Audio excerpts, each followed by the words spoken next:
Good evening, everybody. This is Huge Pop Entertainment, and tonight we're taking it to the extreme. Our guest is in stripes who survived barbed wire, bloodbaths, brawls, and the most dangerous company on earth at the 2300 arena. He's called shots in the middle of the chaos. He takes chair shots meant for someone else and still kept to count to three.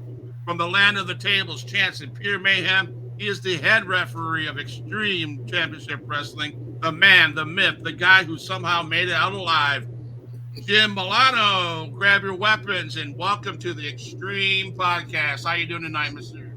Thank you for having me. It's Molineaux. Well, all right, Molineaux. That's Thank okay. you. That's right. I just started a teach. I'm a substitute teacher now, which is a joke Molineaux. in My itself. bad. And I've got 120 kids trying to figure out my name. So Thank you for not taking a kendo stick to me. Okay, I'm happy about I'm that. a recipient, not a sender. All right, so Mr. Molineaux, can you tell us what is tell us how you came into the business, what sparked the interest of refereeing for sure, and how you got into the wrestling business. Well, I'd always been interested in entertaining or being involved in sports. I grew up outside of Philadelphia in southern New Jersey, so I was 10 minutes from all the sports arenas in Philadelphia. Grew up watching wrestling. Um, just the so you know the like the era that I grew up watching. It was Bruno and it was Bob Backlund. So I'll say it. I'm 64.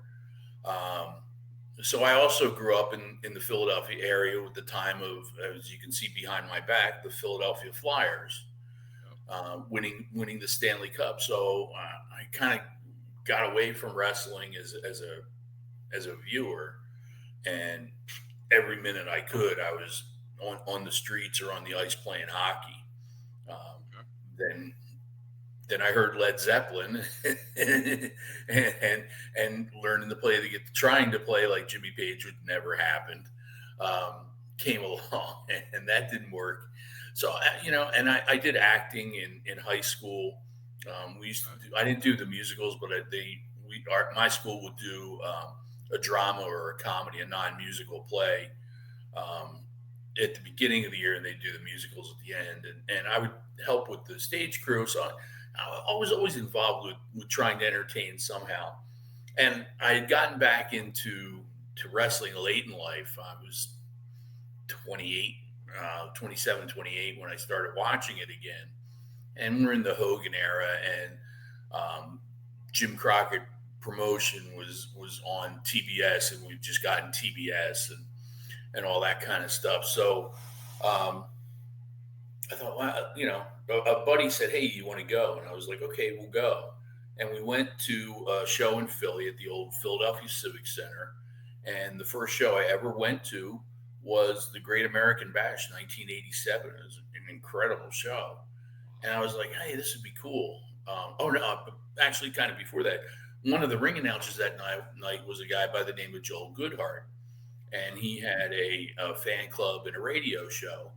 So I started listening to the radio show and doing the fan club stuff, joined the fan club. And he would do luncheons with wrestlers. And I got to the point where I thought to myself, man, I was kind of the smart ass, funny guy in school. Maybe I could be a manager. So I tried it and was somewhat unsuccessful. um, but I wanted to keep trying it anyway. In the meantime, Joe Goodhart had started Tri-State Wrestling, which eventually became ECW. So I called Joel and said, "Hey, do you need a manager? I'd really like to do it." And he said, "Well, I don't need a manager. We've got enough already. Would you have any interest in being a referee?" And he gave me the whole spiel on becoming a ref and how much it would cost at the school and all that kind of stuff. And he said, "Yeah, think about it for a couple days and give me a call back." So I thought about it. I called him back 10 minutes later and said, "I'm in." All right. and and I showed up the next Tuesday, and I think it was only 8 weeks of training before I did my first match in public. Wow. So that's really the start how I got there. Wow. So you're most famous for being an ECW original senior referee. So what was the atmosphere like backstage at the ECW 2300 Arena, and especially before even barely legal in 1997? What was that like? Well, ECW, as much as you've heard the guys, not getting along and things like that, we did. We got along great. Okay. Um, we were a family, brothers and sisters, and whatever you consider your family, fight amongst themselves all the time.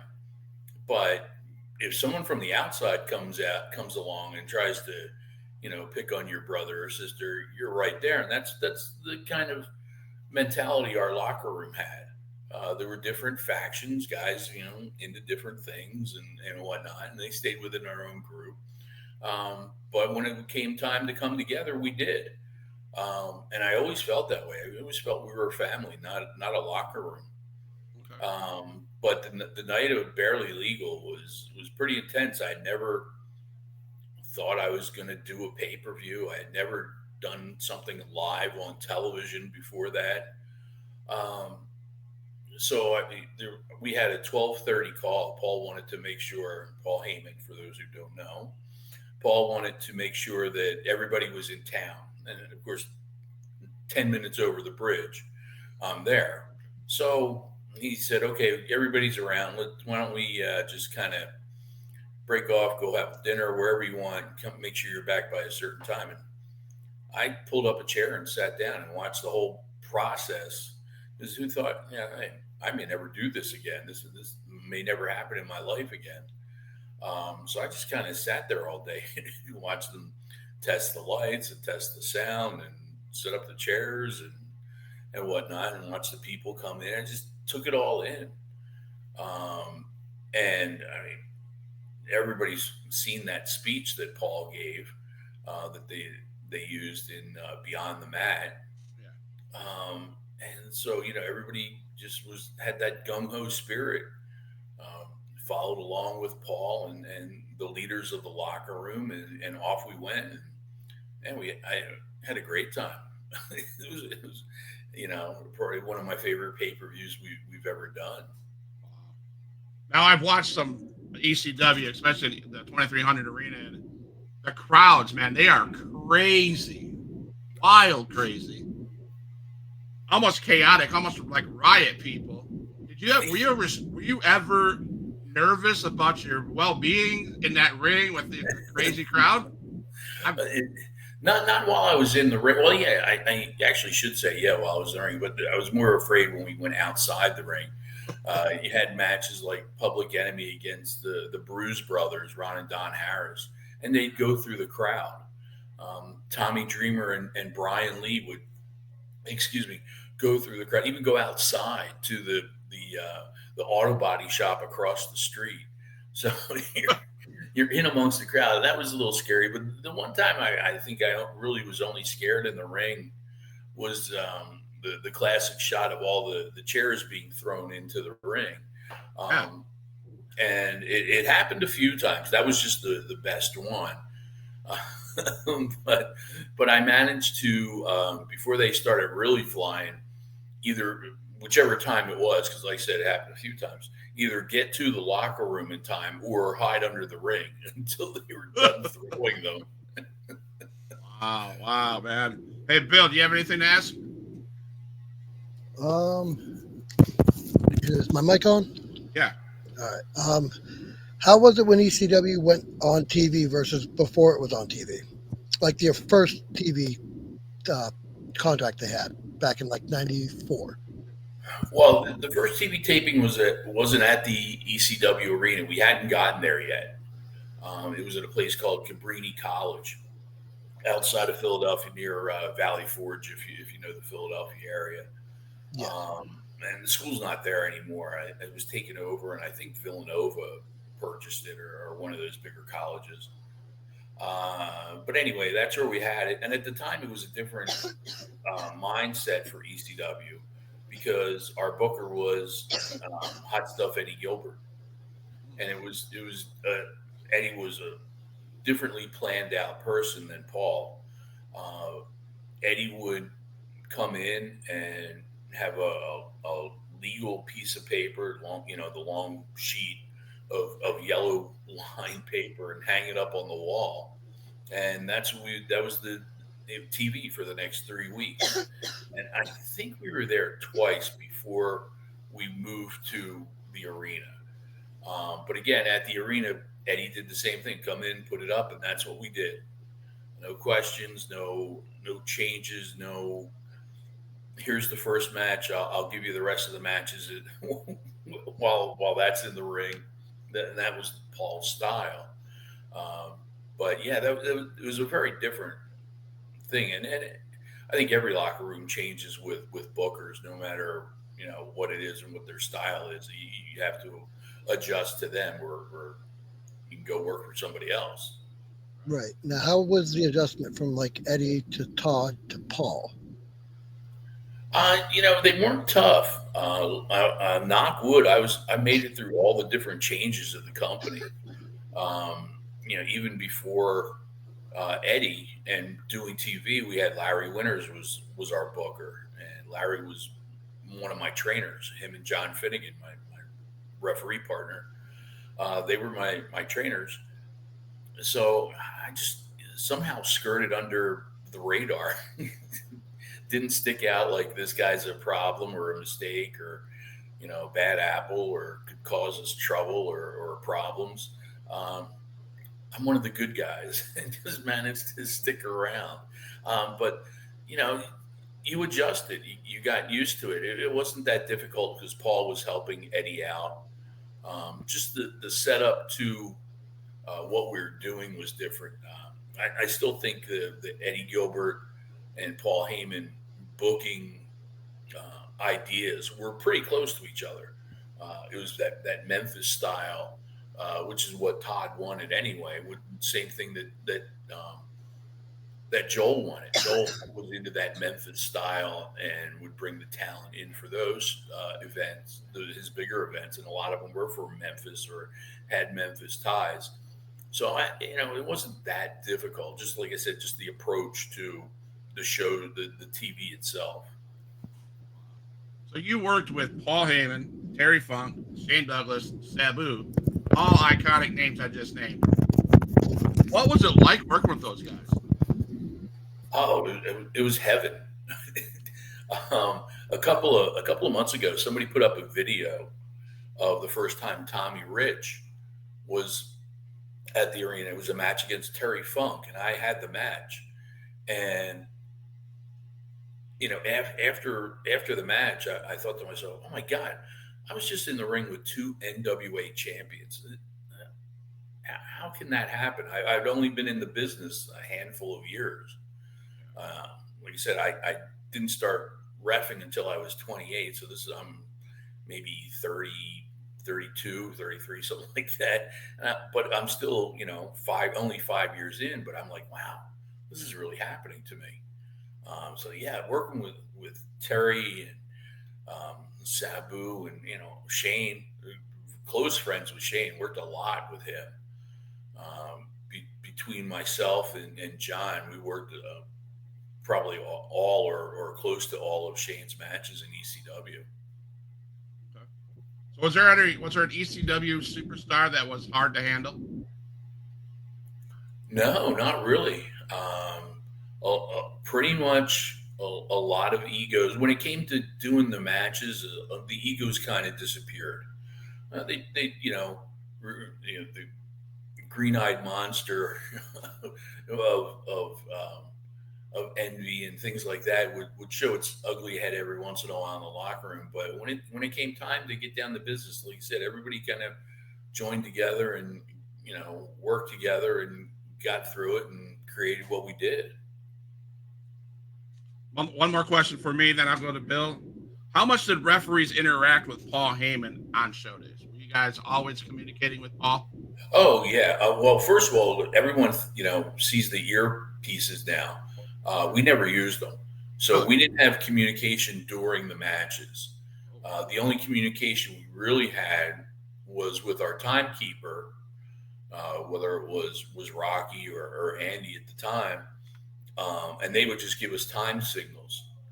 Um, so there was no communication between the matches, but we would definitely stick close to Paul if anything changed on the fly. That one of us or two of us, whoever, we were all there, would be ready to go, run out, do something to help, or break up a fight, or just whatever was needed. We were there. okay. Bill?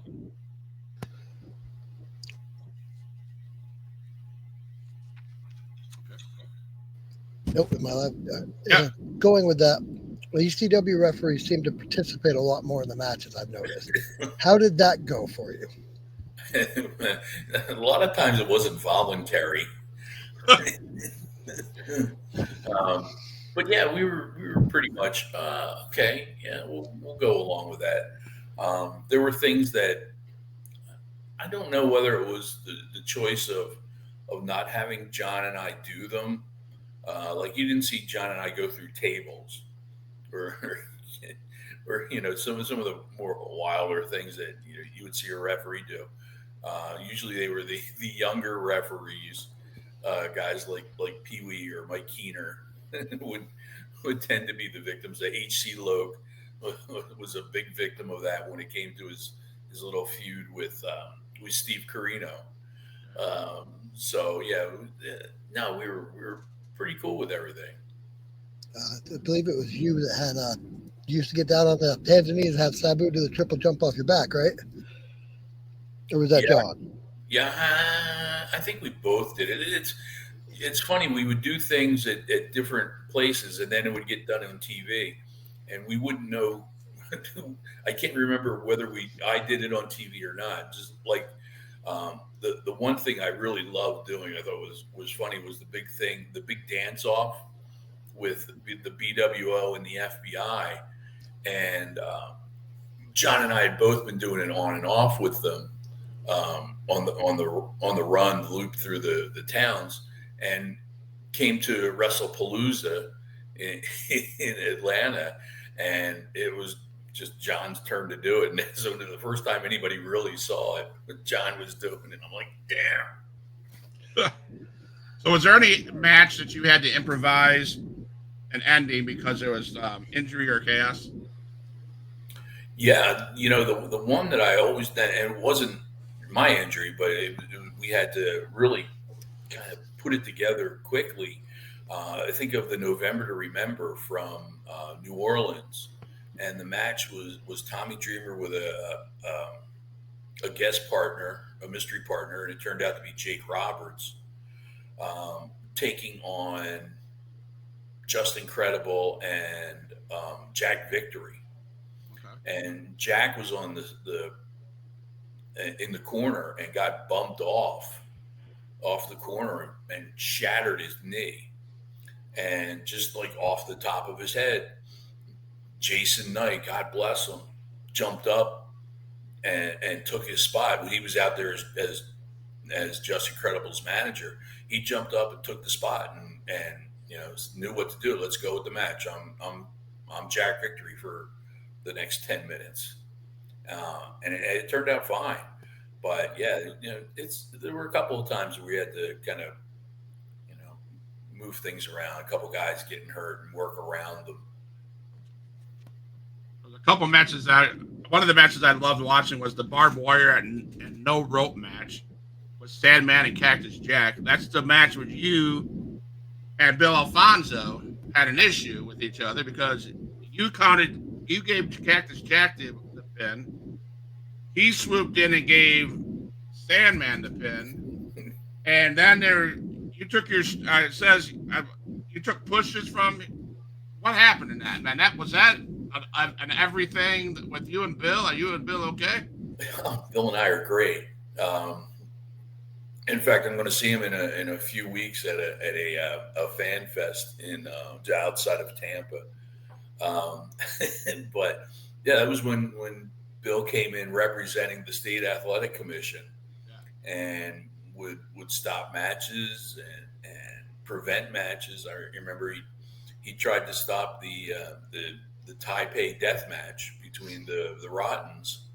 And if you don't know what that is, they wrap their hands in tape and dip them in wet glue, and then rolled them in broken glass. Dang.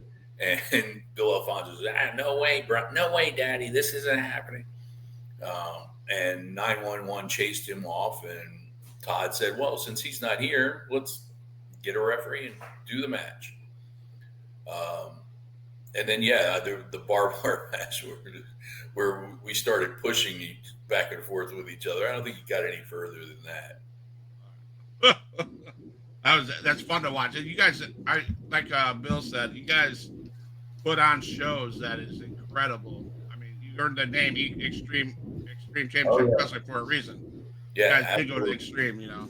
And so, with that, what was your thoughts? I don't know if you watch current stuff now, but Monday Night Raw did a rendition of an Extreme Rules match with Jey Uso and I think it was Braun Breaker. I don't know if Okay. you've seen that. They had the tables and its kendo sticks. They had now it had nothing on you guys. So, but it And, was their it was and a I good love attempt. Braun Breaker. Braun Breaker is the future of that company. He's incredible. I'm only saying that because I'm scared to death of him, Scott, and Rick. Absolutely. Bill, you got something? Yeah. How was the locker room back in like 96, 97 after the transition? Did it change any backstage with the politics going back and forth? Yeah, there were a little more politics around the time of the first pay per view, but that got settled down pretty quickly. It took a good a meeting or verbal punishment from Paul. Basically saying, "Look, you guys, you've worked so hard to get here. Why are you screwing it up now?" And this was only a couple weeks before the pay per view. And I can remember going back to my room that night, and I'm like, "Oh, this is not going to happen. I just know it.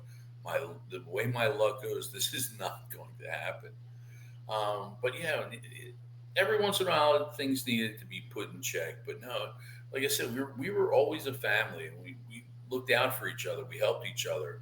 Um, we helped each other with training. I mean, Tracy Smothers, God bless him. What a great human being um, for the wrestling business. What a godsend he was for wrestling. I mean, he would get dressed. He would come in, get dressed, not even in his gear, just workout clothes, and he would gather everybody up, and I mean, pretty much everybody. And we would stand around the four corners of the ring, and the guys would just keep tagging each other in and out, in and out, in and out. And everybody got a turn and worked on their stuff. And the referees, we were in there refereeing. And then afterwards, the guys would finish by running crisscross on the ropes. And the referees would even do it too. Hey, look, they're doing it. We're doing it too. We're part of the family. We're part of the team. We can do it. So yeah, I mean, it got maybe it even got tighter once we had um, not just television, but I think like the syndication. We were starting to show up on Sunshine Network in Florida and stuff in New York and New England. Once we started traveling out of the Philadelphia area, I think we actually became tighter.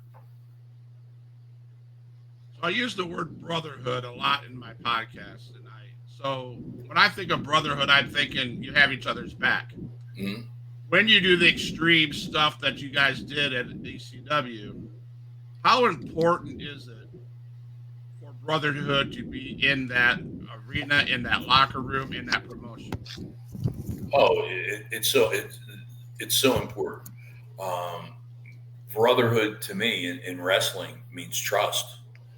I trust you like a brother, and I know what you're doing is not there to hurt me or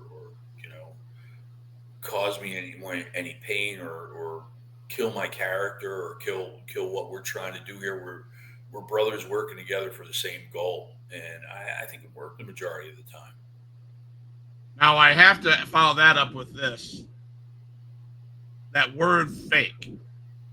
Ugh. Now I want your honest answer. There was nothing fake about what you all did in that ring at ECW with the barbed wire, the No. tacks, the chairs, the kendo sticks. Those were solid hits. When you got hit with that chair, you Yep. got hit. Oh yeah. Okay. Yeah. It was. We To look back at it now and watch it. I say we were stupid. We really were. Uh, you know, and a lot of guys who have paid for it in various ways. I've got, just as a referee, I've got two bad knees.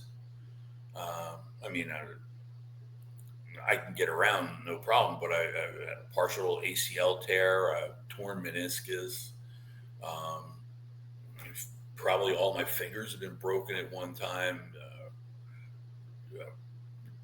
Broken ankle, all that kind of. I've done it too, um, but none of it was done maliciously, and but it was all, hey, it's real. We got to prove to them it's real. Wow. Chris Martin says hello and thank you, Jim. This is cool. Thanks, Chris, man, for watching the show. Hit that subscribe button on that YouTube channel to you get more Huge Pop Entertainment stuff. The night the line was crossed, the three-way dance, Snuka, Tommy Dreamer, blood. Holy crap! And you were involved in that, man. What was that like? Being around all that crazy Jimmy used to be one of my favorites. I loved how he jumped off the top ropes. Everything about him was cool. Tommy Dreamer still's going. That dude, man. Whatever. What was that like? That was pretty cool. I like that because I think that was like one of the first times I had to show some kind of intensity, because the storyline was that this is the first time that anybody's ever kicked out of Jimmy Snuka's Superfly Splash, which I'm sure it happened somewhere else, in Atlanta in the early '80s, or something like that. But we had to put it over and make, oh my God, how did that happen? Oh, are you sure you're okay, Tommy? You want to keep going on? Tommy, that I'm not gonna stop. I'm gonna keep going until there's nothing left. And think of like the Black Knight from Monty Python and the Holy Grail. He's just down to a torso, and you come back and I'll bite you to death. That's Tommy Dreamer, and that was the story they were trying to get across. And unfortunately, it didn't work as much as I think we wanted it to, because what it really took for Tommy was the caning from Sandman to get over with the crowd. But yeah, that was the first time I really had to show some real intensity. That this oh my God, this poor guy. How can we help him? Bill, you got anything? Masato Tanaka, Mike Awesome, 2005. Oh. One of your best bumps that I can remember off the top of my head. How was it? That was my worst bump. Man, I almost broke my neck. Mike wanted to do it. I told him when he came up with the idea, I said, "Look, I'm fat, and my feet don't leave the ground too far off the ground. Don't worry, I'll get you." And Mike was a strong guy. I was like, "Okay." And and everybody saw the match, and Mike actually got hurt. He hurt his leg. He got a pretty deep cut. And so on the outside, I said, "Are you sure you still want to do this?" Yeah, I'm great. I'm no problem. And there's a difference between as strong as you are before the match and after you do a 15-minute match where you're beating the living hell out of each other. So climb back in the ring, raise his hand, turns me, kicks me, picks me up, and barely gets me up. And I really had to tuck at the last second to not land on my neck. And production didn't know about it. That's why it wasn't shown live. That's why it had to be shown on a replay. That was just something set up between Mike and myself. Anything else, Bill? ECW had a lot of odd jobs for everybody other than the main in-ring jobs. How was your take on that? I took one of them. I wanted to get out of working in warehouses and things like that. Actually, I was selling heating and air conditioning wholesale in New Jersey. So I do that Monday through Friday, and actually started being able to do it Monday through Thursday if I got my hours in. Before that way, Friday I could travel. Just getting to the point where we're starting to do 3 shows on a weekend or 2 shows, and we're not in the Philadelphia area. So I needed to fly. So luckily, the company I work for said, if you can get your hours in Monday through Thursday, you can have Friday off and go do whatever you want to do.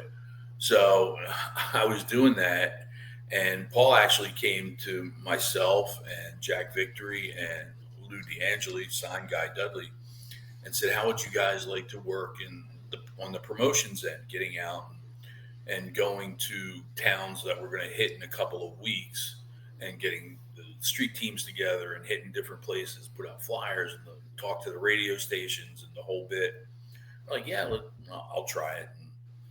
And so I got a separate salary for that, and then a separate salary for reffing. So I did that for like a year and a half, the last year and a half of the company. And I liked it. I wish I had done that where they had come up with that idea earlier. I know referees were known back in the territorial days for doing other things behind the scenes. I know Brian Hildebrandt did a lot of stuff behind the scenes for Smoky Mountain, and Tommy Young, and those guys did a lot of stuff for Crockett. So yeah, I had no problem hopping in. My wife probably questioned it because I got to the point where I was leaving home Tuesday morning, like the first flight out of Philly at like 6 a.m. to get to wherever I was going, and not coming home until Sunday afternoon. So that was a bit of a strain that we didn't anticipate, but got through it, and we're still going strong. But yeah, that was fun. I like doing that. So ECW was known for brutal storytelling. What was one of your favorites, brutal storytelling, that you were involved in or that happened in ECW? Not that it was brutal. There were moments where it probably was, but I have to go with Dreamer and Raven. They went at it for 3 years before they finished the story, and even after those 3 years, you thought it was done, and Raven shows up back in ECW and keeps going. So yeah, I think that was the most intense storyline. That and the Dudleys with Dreamer when they took Beulah and broke her neck. That was pretty intense moment. Now you talk about Raven. He's one of my favorites growing up. What was he like as a performer, as a guy backstage? What was hanging out with him like? Hanging out with him, he was a pretty funny guy. He was kind of like focused on what he had to do that night, and I think he kind of loosened up once he was done. But he was pretty mindset on, I got to do this, and would go over things over and over and over and over. In fact, I don't think he was doing it with us, but I know he picked this. I think, in fact, I'm pretty sure it was after with us. He picked up from Dallas Page, writing everything down. So he would show up with a notebook for a match. But that was after ECW. ECW was we were pretty much on the fly as much as possible. Nice. That'd have been crazy. Just, you hear about what they do in backstage now. They have these, storylines, all this stuff, and I hear you talking about it, and it's like that was not the case at ECW. You guys just went for it. Yeah, no, there was slight talk. There was talk, all right, well, let's do this and let's throw this in. Where okay, we'll do it here, but not like they do nowadays. I'll give the credit to Jim Cornette. He's the one who said guys used to not talk at all. But it used to be when they first got into locker rooms together, they would talk for 5 minutes, so for a 2-hour match. And now they talk for 2 hours for a 5-minute match. Yeah. So it's ridiculous. I love on the independent circuits. I don't care what they do for their match.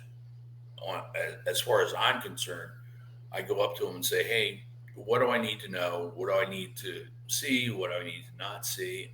And what's the finish?" I don't want to know anything else. I want my visual and physical reactions to what I see to be real, and that my realism is projected to the fans. I hope there's a continuity that the referee creates between the wrestlers, the match, and the fans and their reaction. So I try to keep that as honest as possible. Bill, you got anything? When ECW rebooted in 2005 and then WWE took over, how was the change at that point? I've always said this, and I'll always say it. It wasn't my mom's ECW. It was completely different.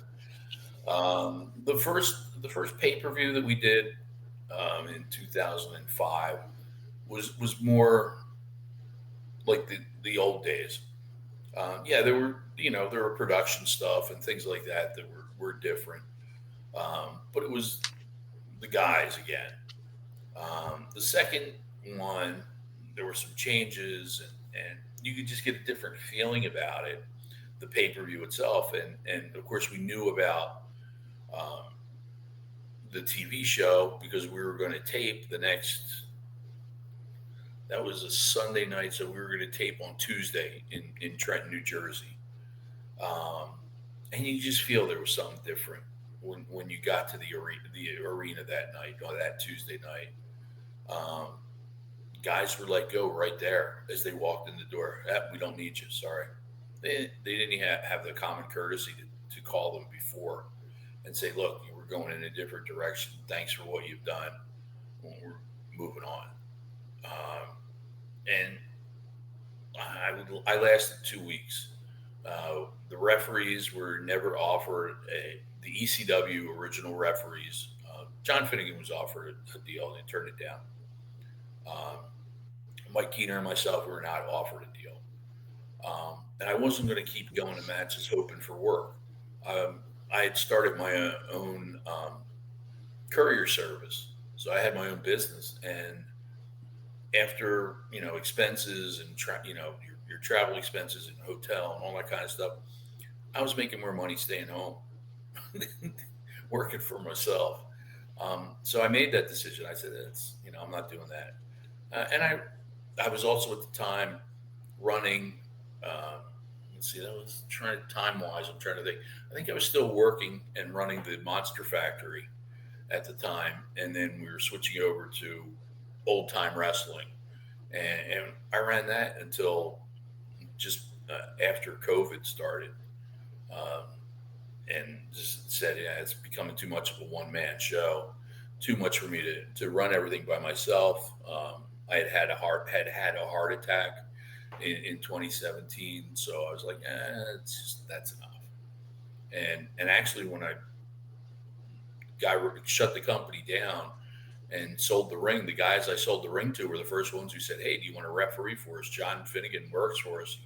You guys can team up again." And we're like, "Okay, I'll do it." And I've been reffing again since.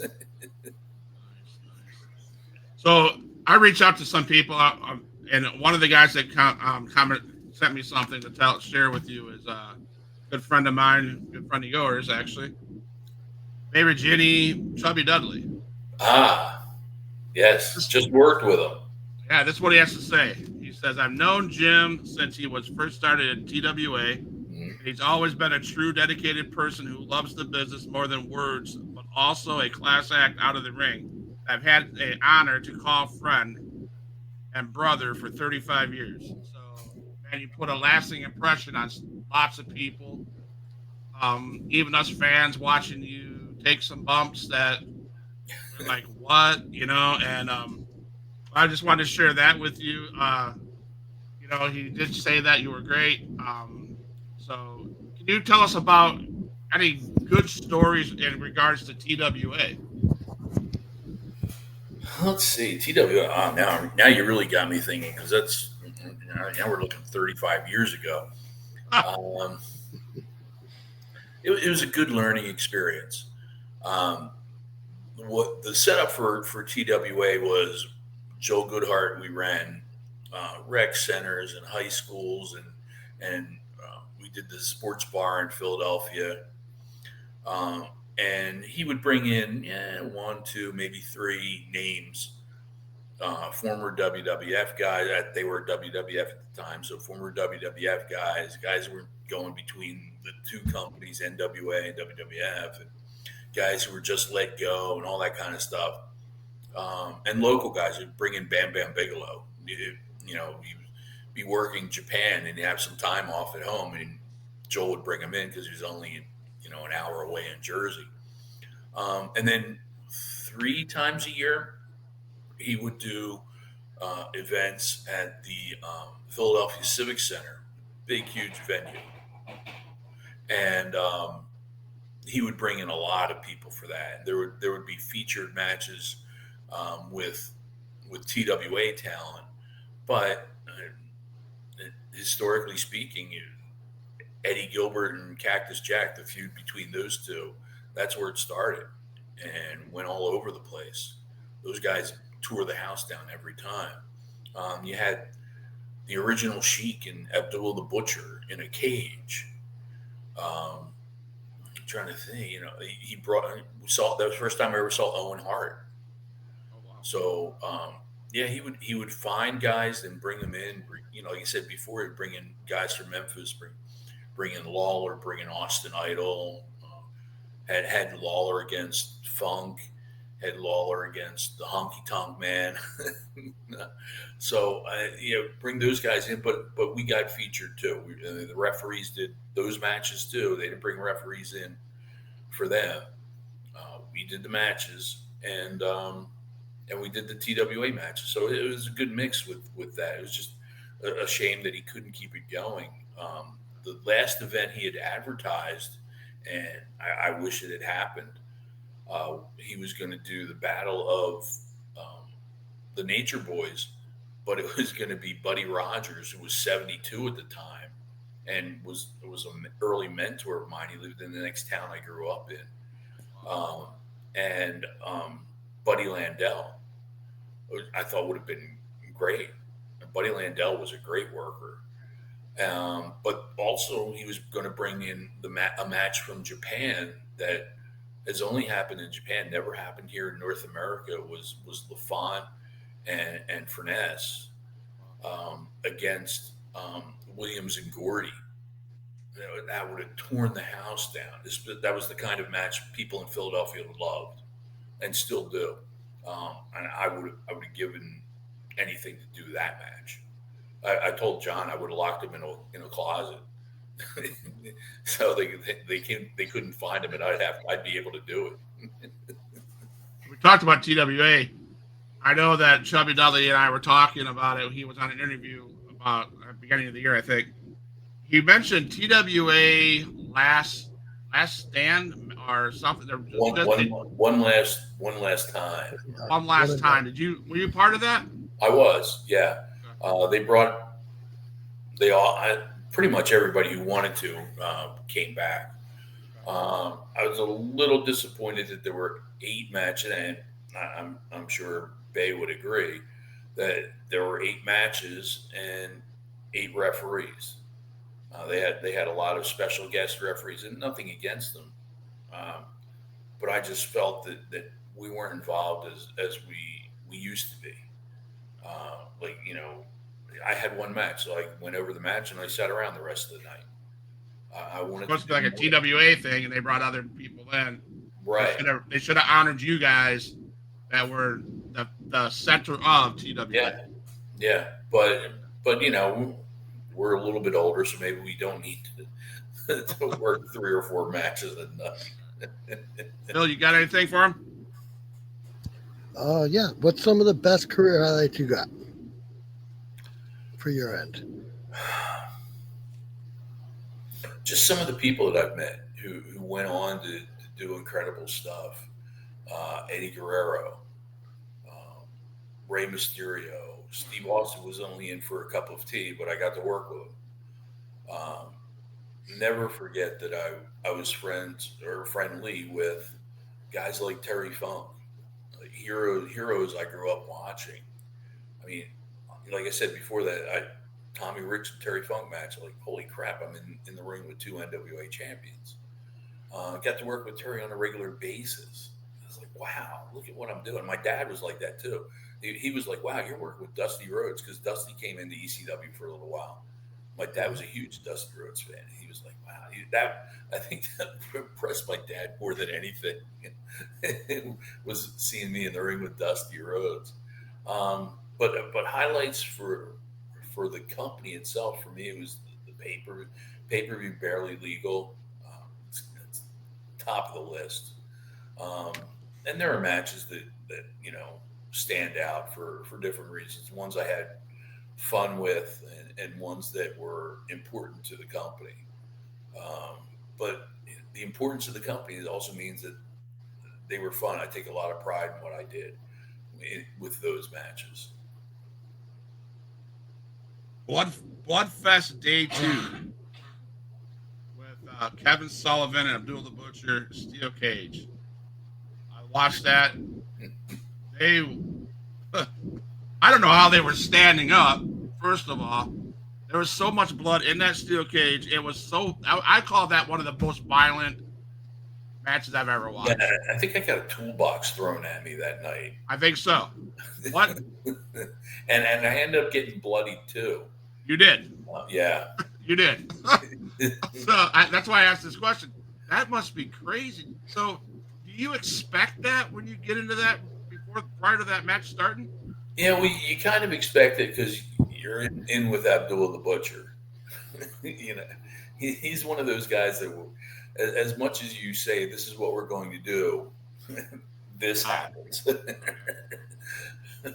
um, Kevin and I were great friends. Kevin was the first guy to acknowledge me as kind of an equal, where he was going over a match and he said, "Wait a minute," he said, I can't do the accent as much as I'd love to. He says, "Jimmy, uh, doesn't that make the referee look bad? Don't you think?" Whatever they were going over, and I was like, "Was somebody else here?" He asking my opinion for, and so, but yeah, working with Kevin, I no problem at all. Kevin Sullivan against Eddie Gilbert was a TWA match that I worked. That was great, but yeah, you kind of expect certain things from Abdul, and they could have happened at any time to anyone. Nice. I have one last question. I know we're got time. I want to get you out of here before the hour. Bill, I have one more question. Do you have anything else before we close the show? I got one more. All right. The chair throwing in ECW. How did that go for you? Say that again. I missed the first part. The chairs being thrown in the ring back in ECW, Oh, 95, 96. yeah, I hit on that. Like I said, it happened a couple of times. Um, the, I think the first time it happened at the arena was, and I think that was the first time it happened anywhere for us, was the Funks against Public Enemy. And then the one that everyone has seen on TV is Terry against Cactus. Um, and it's happened a couple. It happened a couple of the times. A couple of times I was able to get down the aisle and not get hit because people think they're stronger than they are, and they're throwing them from the back end of the arena trying to trying to hit the ring, and they're actually hitting people in the third row. They're not as strong as they thought. But there were a couple times where I got caught, and I'm like, "Oops," and slipped under the ring, and waited there until someone said, "Okay, all clear." Wow. I watched ECW, when I was a kid, and even now watching on YouTube and stuff like that. But I first was introduced in person to extreme wrestling was there's a promotion down the road from me in Panama City Beach, Florida, called Extreme Impact Wrestling, with Jackson Slade, John Saxon, Adrian Whisper, and all those guys. And you talk about, they do the same thing ECW does. It's not a planned out thing. They go balls to the wall, and there's no way this stuff's planned, because they get hurt, and it looks like, oh my God. So I have all mad respect for you guys in the extreme world. So my hat goes off to you guys. That's one thing I want to say. My last question is, I ask this question a lot because I think it's funny to hear about rib stories. Is there a funny ribbing that happened in ECW arena that you could share without getting yourself in trouble? Yeah, I wasn't involved in a lot of ribs. Probably the funny, there was a great rib feud in ECW between Al Snow and Nova, and they did a lot of stuff to each other. And I was taking Al to an appearance, and just out of nowhere, he turns to me and he said, "Did you know that you need to have a permit to dig a hole in someone's yard for a pool?" And I'm like, what are you trying to do? And he was going to call the local Home Depot or pool installers or whatever, and try to get him to come and dig a pool in Nova's parents' yard. I think at the time he lived with his parents. But yeah, those two went at it pretty good. I know that there was a story of a snake possibly loose in a house, and the cops showed up and tried to find the snake that didn't exist. The Dreamer somehow got involved too, and the Mormons would come knocking on the door looking for Tommy. People would get remember the little cards that would be in magazines for signing up for the military? Yeah. Right, so they would get all this all this paraphernalia about joining the military sent to them out of nowhere. So yeah, there were little things like that. There actually, here's I'll give you a really good one, and no one has laid claim to this to the day. We're driving from, I want to say it was Erie, PA to Pittsburgh. And, driving along, and we would call each other and say, "Hey, look out, there's a cop 10 miles, at mile marker or whatever, or there's a roadblock, or we found an all-night restaurant if you want to stop," all that kind of stuff. So I get a phone call from Shane Douglas and whoever he was riding with. And Shane goes, "We're at mile marker 210. Be careful. There's a dead deer in the middle of the road." Okay, great. Thank you. Yeah. And it's at the top of the hill. Be careful. It's at the top of the hill. Okay. So mile marker 8, 9. Okay, now I'm looking for a deer in the road. And there was a deer in the middle of the road. It was a 3-lane highway. And it was in the middle of the road. But it looked like it was posing for a picture, like that baby picture, that naked baby picture, or like George Costanza in Seinfeld. It looked like the deer was posed and staring right at me. So I don't know if someone had the time, whether it was Shane. Shane claims he didn't do it, and Shane said that's the funniest thing I ever heard. I would take credit for it if I did it. But I don't know if somebody took the time to pose this deer in the middle of the highway or not. Nice. But it sure seemed like it. Nice. I can't leave this conversation about ECW and you as a ref without asking Sabu. Any fond memories that you had with Sabu? Sabu was a great worker. He was a true professional. Came in, did his match, kind of kept to himself, had his own little group with him. But he in later years after ECW was a different guy. And at a convention, one of the first conventions I started doing after I had shut everything down with OTW, he came to me and he said, "Hey, you know what? I want to thank you and John too, and all the referees, because you guys made us look good. You guys really helped us in our matches, and I never had the opportunity, or maybe even never had the thought process of it at the time. I'm not exactly sure. I can't speak for him, but he said, I want to thank you guys. You guys really helped us, and we're a great part of making me who I am." And I was like, wow. And it's some of the greatest, one of the greatest things anybody could have said to me. That's awesome. So, where can fans find you? You do still do conventions? Yeah, I'll do conventions. I'll still I'm taking bookings in the Florida. I'm in Florida now. What part? St. Cloud, Central Florida. Okay. About 40 minutes. Well, traffic down here stinks, the worst in the world. I'm only 20 miles from Disney, but it takes me 40 minutes to get there. And I'm going the east. I'm 40 minutes from Melbourne, so I'm pretty much in the middle of the state. Cool. But yeah, if you want to get a hold of me, you can find me on X or Twitter, whatever you want to call it, and it's just all one word. At Jim Molineaux, JimMolineaux, or you can find me on Facebook. Just look me up, Jim Molineaux, and you can DM me, or my email's on there, and you can get a hold of me for conventions and seminars, and if you're looking for a referee or a commentator. I even do managing. I started managing again.